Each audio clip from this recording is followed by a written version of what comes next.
So welcome everyone, it's Daniel Stoneman here, Director of Explore Careers, and I'm thrilled to welcome as part of the executive series, Rob Clayton, who's the Managing Director of Nutrien Ag Solutions. So welcome to the program. Thanks Daniel, great to be here. Great. Now look mates, we obviously go out to all the students, career advisors and parents, and they're probably thinking to themselves, who is Nutrien Ag Solutions? So I was hoping you could give them a bit of a snapshot about who you are, what you do, and what you guys are all about. Sure. So Nutrien Ag Solutions is a fairly new name to the Australian market, but it's certainly not a new business. So a lot of people would know the Nutrien Ag Solutions business as either as either Landmark or Ruralco. We've been in Australia for about 150 years, and the business is made up of a lot of smaller businesses that have been acquired along the way. And just on the 11th of November last year, we changed the name of all of the combined businesses into one format, which is Nutrien Ag Solutions. So if you eat food in Australia or you wear Australian-made fibre, we probably touch or give advice or sell products on about 45% of all the products that are produced by our farmers in Australia. Yeah, wow. And obviously you're the Managing Director, the head honcho of Nutrien Ag Solutions.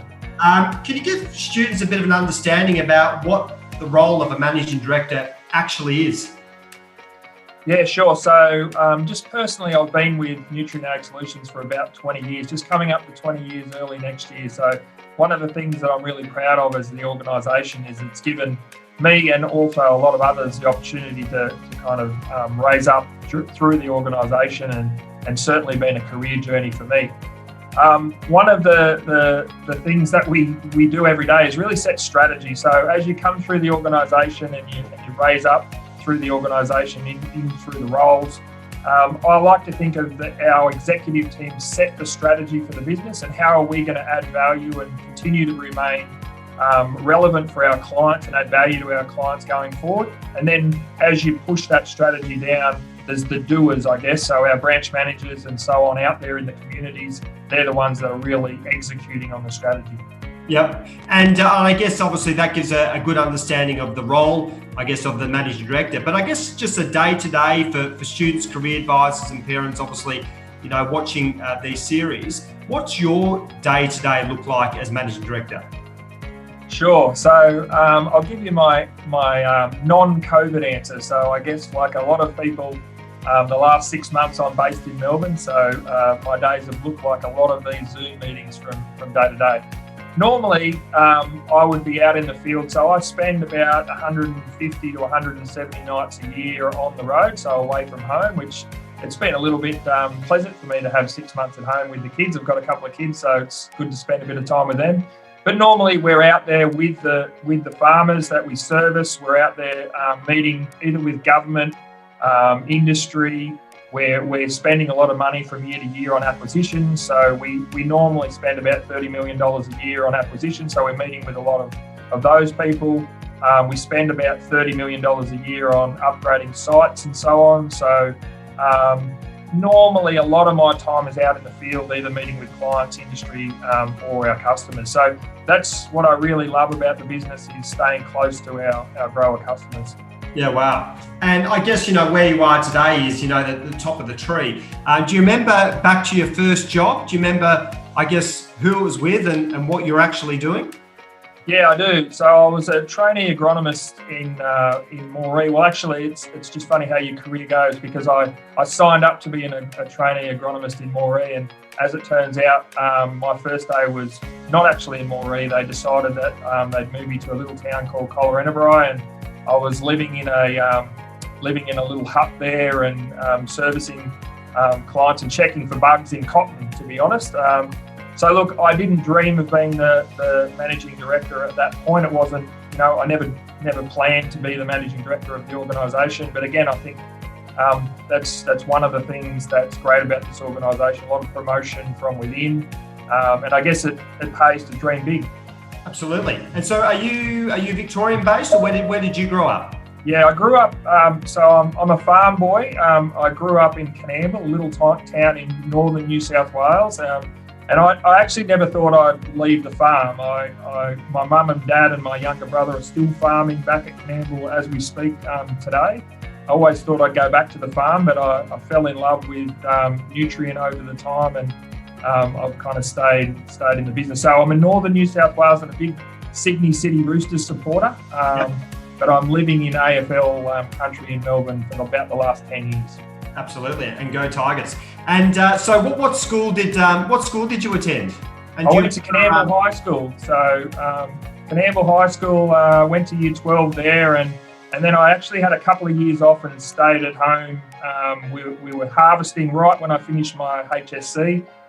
So I took about 6 weeks off to do harvest, and that ended up in about 2 years. And then I did a bit of a course through correspondence through the Melbourne University, and ran a logistics company for a couple of years.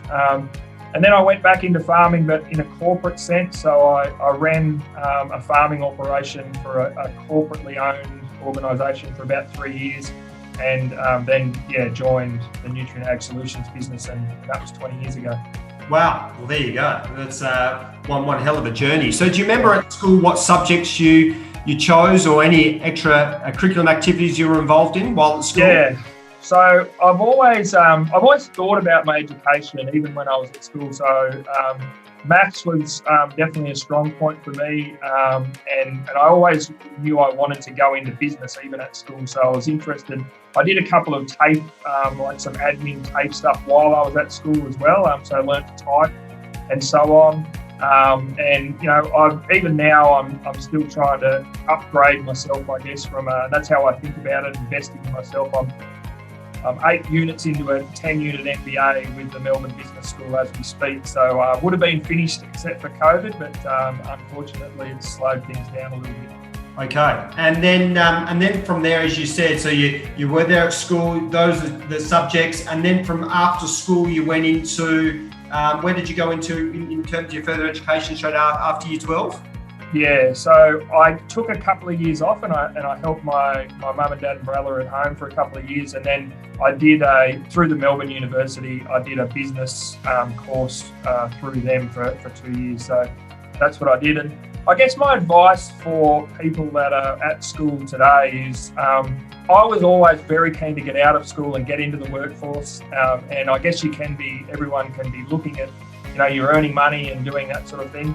But you're a long time in the workforce, and it is a great time in school. And I know that's an old cliche. Like you actually don't realise how much fun it is and how great it is until you get out. But don't be in a rush to exit school. Get your education. Really buckle in and work hard. And I know that's easy from the cheap seats when you get out of school, and it doesn't seem like that when you're in school. But it does make a huge difference. And I feel like I've been catching up. Ever since I left year 12, I've been trying to kind of recapture that education, and I think the easier path would be probably just to go from year 12 and push on. Okay, so that was going to be the next question. And look, I agree with you. I remember being at school and all I wanted to do was get out of school. But then realise when you are working, you've got responsibility and you're out in the big wide world, that you used to be able to be picked up by the school bus to go and hang out with your friends every day.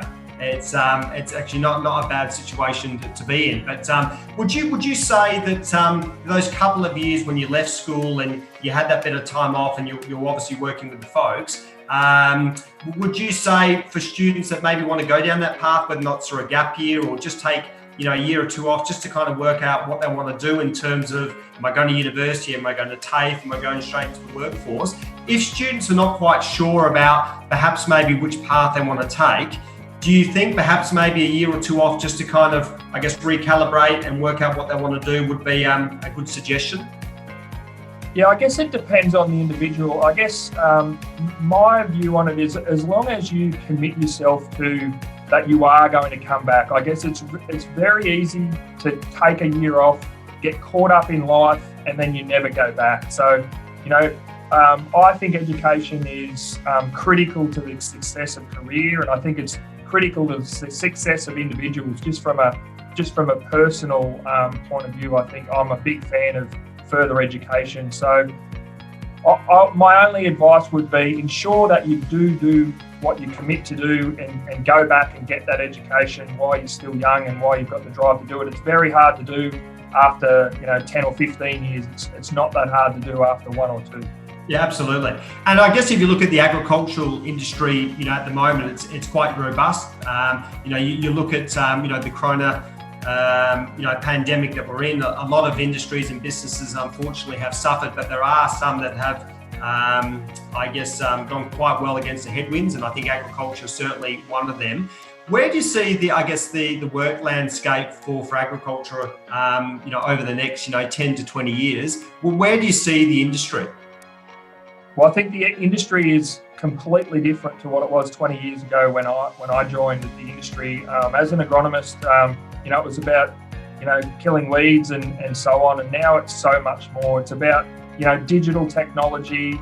There's so many more diverse roles in agriculture now, and very self-serving, but I would love to see much more diversity come into agriculture. I'd like to see a lot more city-based students join agriculture. We have so many different roles now, whether you want to be in law, whether you want to be from a technical agricultural point of view, technology, all sorts of roles that are very important to agriculture now that probably weren't so in the past. And what we're really missing in agriculture, in my view, is that diversity of skill set, the diversity of backgrounds, both culturally and from a geographic standpoint. I'd love to see a whole new breed of people come into agriculture, because it should be seen as a valid career.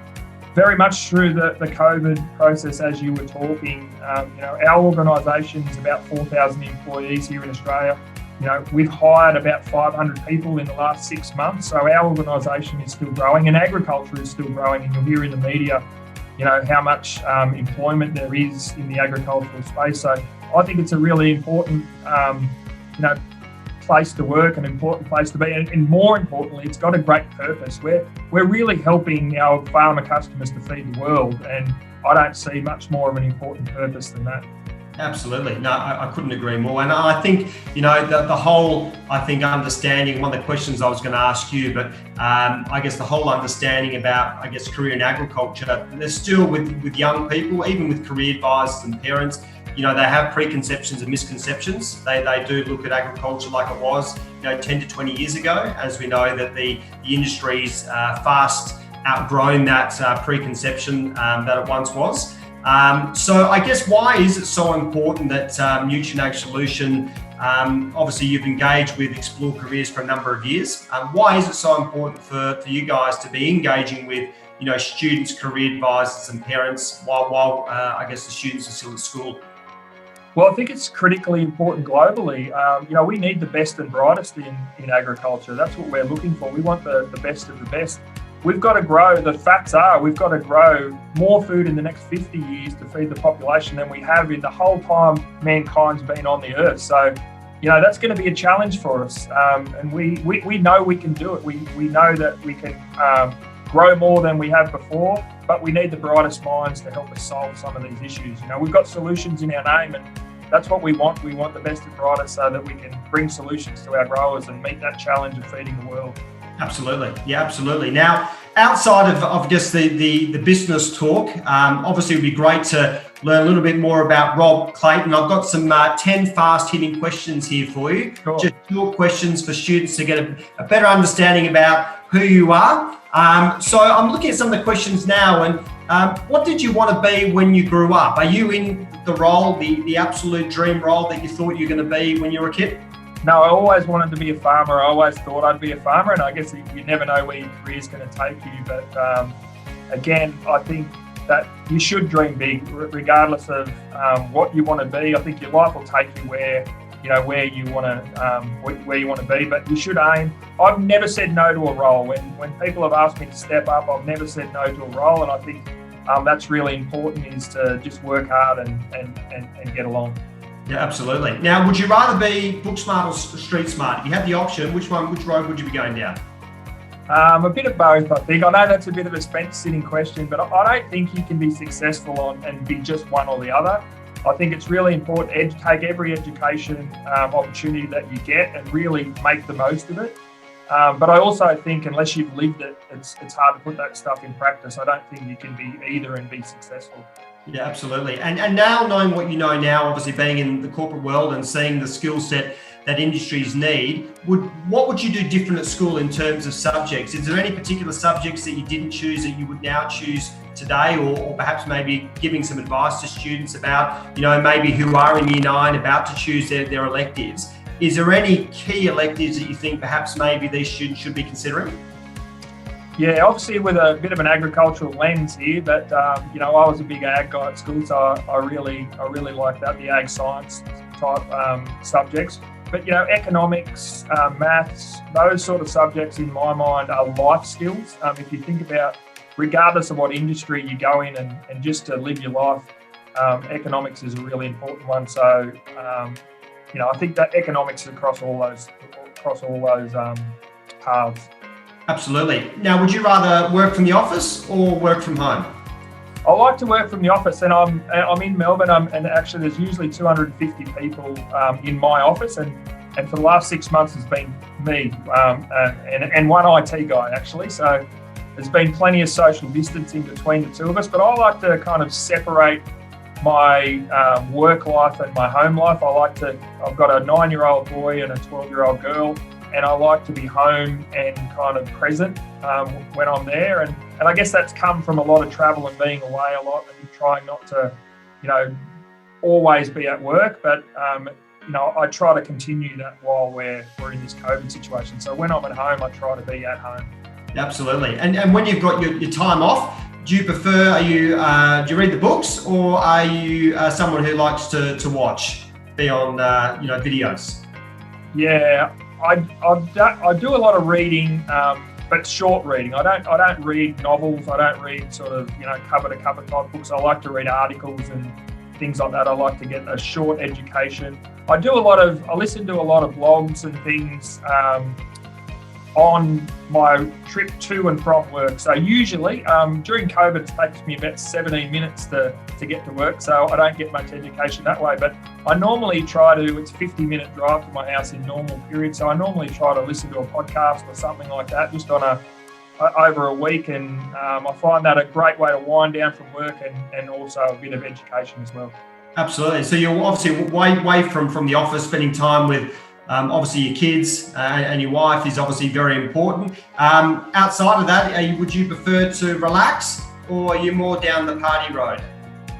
I'm definitely not a partier. I probably was when I was younger. But I'm very active. So my wife calls me the Minister for Fun and Entertainment when we're home. So very rarely will you see us sitting around the house on the weekend. We've been a bit locked in COVID, but take that out. We're normally out bushwalking, or my daughter actually races a bit of motocross, so we'll be doing that. We're normally doing something. I'm not one for sitting around, I guess. Yeah, absolutely. And obviously, when the coronavirus and the restrictions are lifted, where's the first place that you and your family are going to head to? Straight back to the farm. So it's the first time in my whole life I've spent more than 6 months away from the farm, and I always try to get up there when we're harvesting, particularly, which is happening right now, and I'm really missing that. And the kids particularly, I'm very conscious not to have my kids turn into kind of city kids, if you like, and I want them to know where their food comes from and how the world works. So, yeah, as soon as we get the opportunity to get over the border, I'll be straight back up to the farm. Absolutely. And there was 3 famous people. You're holding a dinner and you had to invite only 3. Who would they be? Well, I don't know if they're famous, but my mum's always been a great mentor for me. She's really run the farm. My dad's definitely worked on the farm, but he was a dry cleaner when they met, and my mum was a farmer. So I definitely have my mum, and she's still alive and well and healthy. And so hopefully when COVID's over, I'd have her. I'm a bit of a fan of motocross. So again, he's not dead, but Jeremy McGrath is a guy that I followed quite a bit. And then probably Abraham Lincoln. I think a great leader and someone that would really make the dinner party a little bit diverse when they had my mum, Jeremy McGrath, and Abraham Lincoln. So Absolutely. Yeah, absolutely. Well, I'm a motocross fan as well, so I know exactly who you're talking to, and probably a lot of students out there who may be interested in motocross, so make sure you look him up. And I guess just the last part, what would be, especially during this time, obviously with Corona, with students that are obviously going into exams or in the exam period at the moment, what's one or two bits of advice that you can give students right now that are obviously going to exams, obviously about to head into the big wide world? What advice could you give students that they could take away with them today? Yeah, I think control the controllables. I've always been someone who tries not to be a victim, and I think that it's easy in Corona days to think of all the things you can't control and kind of have a woe is me attitude. And what I would say is control what you can control, and then that's all you can do anyway. So there's no point worrying about all the things that are out of your control. And I think that's a good life lesson, is you know, in your life, in your business, in your own personal life, is control what you can control, and make sure you do a good job of controlling that. You can still control how much you study. You can still control, you know, getting a good sleep before you go for the exams. You can still control how you kind of are going to approach these exams in your own mind, and that's all you can do. So don't worry too much about everything else that happens around you. Just control the controllables. Absolutely. And now we've got students who are listening to this, obviously podcast around Australia and video interview as part of the executive series, and they want to find out more about Nutrien Ag Solution. Obviously, they can find you on the explorecareers.com.au and all your information's there, but they can just jump onto your website. Yeah, absolutely. So there's nutrienagsolutions.com.au is obviously the website, and look, we're actively hiring 60 roles at the moment. I know there's 62 I saw this morning when I looked in. So there's always we're looking for good people, and look, all I would say is I'd encourage all of your students, whether it's with us or otherwise, at least have a look at agricultural careers, because there's a whole lot of diversity out there. Farming is not what it used to be, in the sense of, you know, there's a stereotype of the old broke farmer having trouble feeding their family. That's not how agriculture is today. It's very much precision ag. You can get a very successful career, and very much a lucrative career as well in agriculture. And until they figure out a different way for people to survive, people are always going to eat. So I think it's one of the safest industries that you can launch your career into. Yeah, absolutely. No, that's I think that makes a lot of sense. And if your students out there and you're considering, or maybe haven't considered a career in ag, it's certainly an industry that you should be thinking about. So again, it doesn't matter really what you're studying, the skill sets that the industry need, from legal to accounting to all different types, are obviously available within such a fantastic industry. So make sure that you jump on and have a look. But Rob, really appreciate your time today and the insight to hear more about ag. And obviously Nutrien Ag Solution, and also you in your role. We really appreciate your time today, and wish you all the best for the remainder of the year. Thanks, Daniel, and good luck to all the students out there in your exams and so on. We'd love to see you in agriculture soon. Great. Thanks, Rob. Thanks, Daniel. Cheers.